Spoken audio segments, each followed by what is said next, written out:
ఆదాయానికి మించి ఆస్తుల కేసు. భూ రికార్డులు లా ఏడి నివాసంలో ఏసీబీ సోదాలు.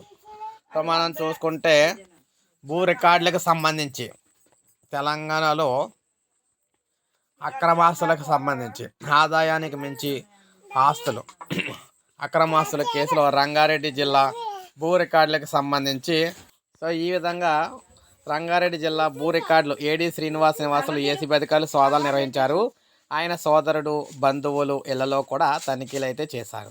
హైదరాబాద్, మహబూబ్ నగర్, బాలానగర్ ప్రాంతాల్లో ఈ సోదాలు అయితే జరిగాయి అన్నమాట.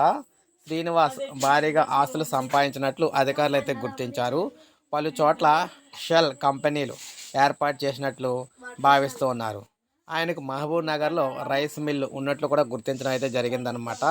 సో ఈ విధంగా మొత్తంగా అక్రమాస్తుల కేసులో మనకి భూ రికార్డుల ఏడి శ్రీనివాసరావు గారి ఇంట్లో మనకి ఏడీ గారి ఇంట్లో ఏసీబీ సోదాలు అయితే జరిగినాయి అనమాట.